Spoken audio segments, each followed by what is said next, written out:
Hello everyone, Joe Conkley in the shop.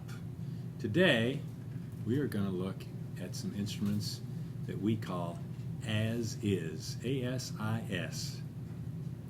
Sometimes when we purchase an instrument, we decide not to do the work and offer the instrument for sale. There are several reasons for that, and I think they'll become apparent when we take a look at the instruments themselves, because that can range from a middle-of-the-road instrument that needs very little work that we decide plays okay as it is, and we just want to move it through and get it ready for sale, all the way to restoration projects on the other end of the scale on fairly expensive instruments. But so let's start by taking a look at a Fender Stratocaster that Steve has right over here at his bench. Hi, Steve. Hey, Joe. What do you got there? This is a Stratocaster made in the Mexican factory of Fender. In red. What kind? It's in Candy red. apple? Candy apple? No, it's a candy apple. Yeah, just there's a gold undercoat with the candy. Yes, you know, There's a chip on the shoulder. there's one small problem with the instrument. There's just one condition. cosmetic. Yeah, pretty much. It's the powerhouse Strat, so it has a built-in boost. It's pretty new. So I was just trying to figure out.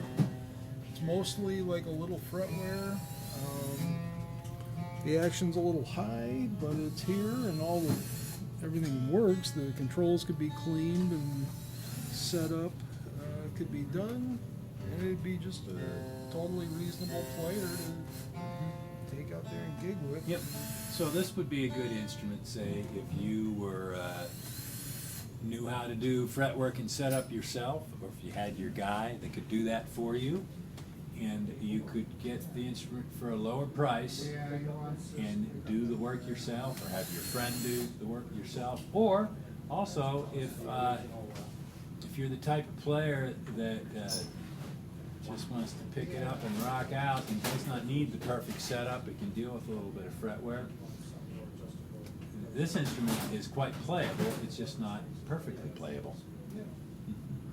So so you know, for the hobbyist, this is a great buy instrument, and that's certainly a lot of or you know, a portion of the as-is instruments that we have for sale. Electronics work great, and the whammy bar.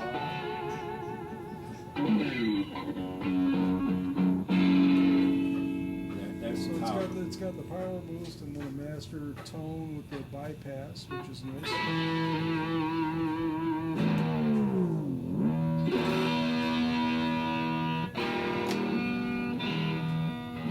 So yeah, it doesn't stay perfectly in tune. The bridge needs some adjustment. You know, it's pretty minor stuff. Pretty minor stuff, but basically ready to rock. So we certainly have that level of instrument available. On the other end of the scale, we might have something like this in this nice soft shell original case, but the case is not in the greatest of shape. But in here is a Gibson L50. Nice archtop instrument that originally did not have this pickup. This pickup and the tone pots and the jack were all added.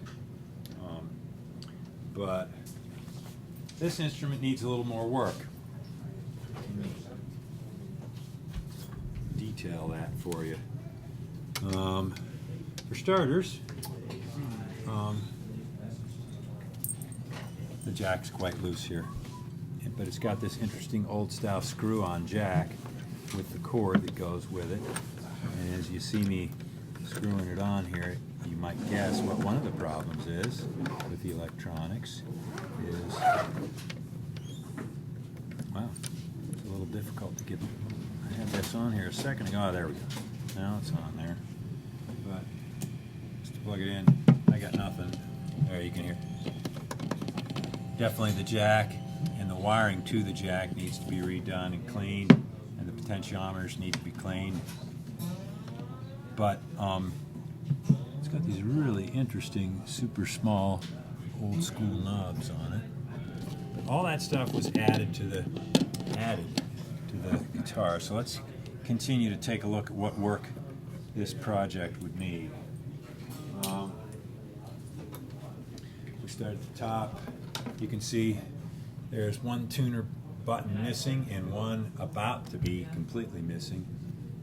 This happens to a lot of tuners from this era. Early 1940s is our estimation on the age of this instrument. And the tuner buttons the solvents used to make them tend to leach out very slowly over time, and eventually they get very crumbly like that, or they can turn into dust literally. You can see these are all shrunken up too, and so they're in danger of all coming off. So the tuner buttons need to be changed out. We sell replacement buttons that you can put on these cool old 40 style tuners with the rivet rather than the screw and the stamped plates. Very cool tuners. Certainly it has some fret wear that would, but just a fret level would be in order there.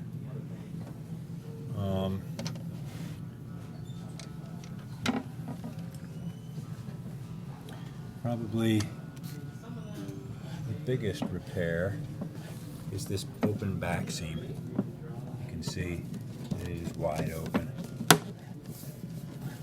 And so that would need to be addressed. Glue and cleat and fill that back seam. And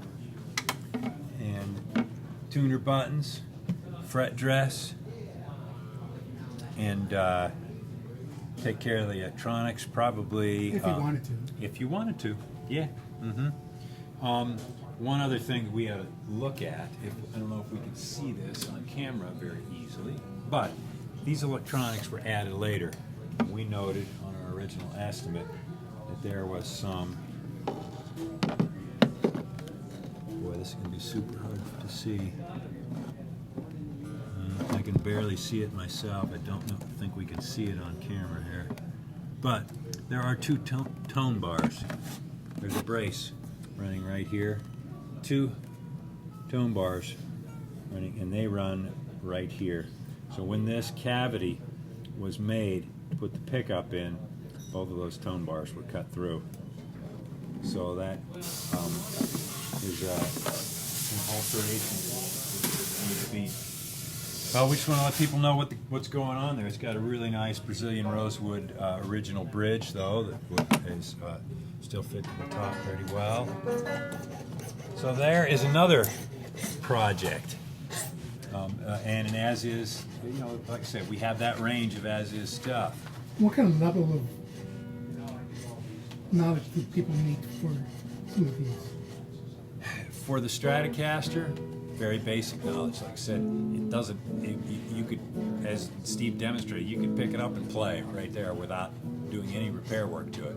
If you wanted to make it better, basic knowledge of repair work and setup would be needed for that. This is a pretty high-end project. You know, that back seam is going to be a challenge to get right. Although the fretwork and the setup and the tuner buttons would be pretty straightforward. So the biggest thing's the back. Biggest thing is the back. That would be the most challenging part of that repair for sure. And at the end, you end up with an extremely cool history. Piece of history. An extremely cool vintage guitar, definitely, with an interesting history. Another instrument that we'd like to feature today is this Orpheum Banjo that Stretch is looking at. Hey, Stretch. Hi. This is a very cool, highly decorated Orpheum Banjo. Wilson 832, Andy 832. Very nice. And number 3, model number 3. Number 3, it's really early 1905, 1910, somewhere in that area. Looks like, I think it's a white holly neck. And we actually have a bro sheet, looks like, too. We got the Yeah, estimate. estimate. sheet. but we don't. And we do. We could look at the description to see if The it has rim's that. also stamped here, number 3. Yeah. And, yeah, it's a beautiful thing. Redbird and Lang, New York City. Interesting. So it's got the ebony fingerboard, lots of fancy inlays. Super fancy peghead inlay and shape with these nice layers to it. Yeah, I would just it's noted as having multiple layers underneath the fingerboard, and that would be all these guys here. Yeah, continued on through the peghead Yeah. there too. Yeah. There's a slight up bow in the neck. It is, I believe, it's an as-is instrument, right? Yes, it so, is. Yeah, It's so as is, and that is one of the repairs that is talked about, which is to heat press the neck. Yep. And, that can be a repair.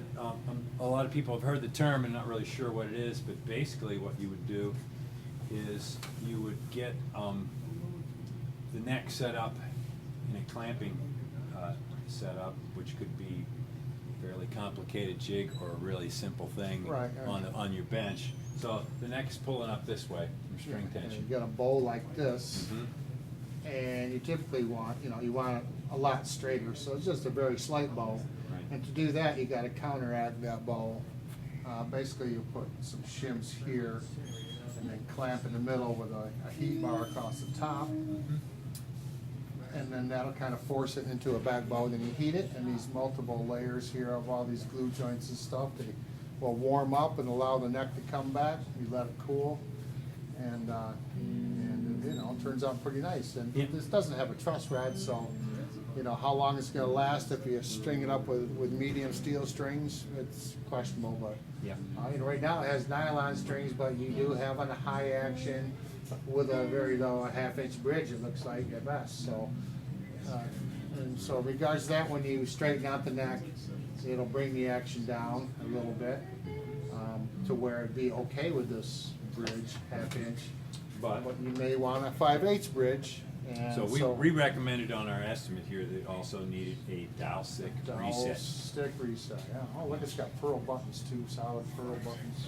This nice back strap here, from those lines there, and beautiful inlay on the back. Yep. Friction tuners with solid pearl buttons. So for a dowel reset, this is the dowel right here, and over time, the neck and the rim changes shape. And back then, I don't think they were too concerned about having a real low action, but you don't have much of an angle right here. This is pretty much straight all the way across with the head. So we kind of want to tip this neck back, which is going to require removing the dowel stick and actually angling that and cutting away some of the heel here. Kind of take a small wedge out of there and then put it all back together so it fits really nice. So it's kind of a major surgery thing, but It would be. Yeah, it this works would out quite well. This would also be, a project that would require some pretty high-end experience. We do have a previous video of Stretch demonstrating his dowel stick neck reset jig that we used to Oh, that's to right, yeah, re-drill I was like, wow. re-drill the hole at the proper angle and all that good stuff. So maybe we'll dig that up. I want. Yeah. All right. So there you go. Another So yeah. as is example. So that's the range right there from the basic setup and fretwork all the way through a major restoration. We have. It's something you'd want to have the shop do most likely, and not try it yourself. Yeah, So. yeah. I mean, unless so. One way to go would be to purchase this instrument, and then you could hire us to do the work.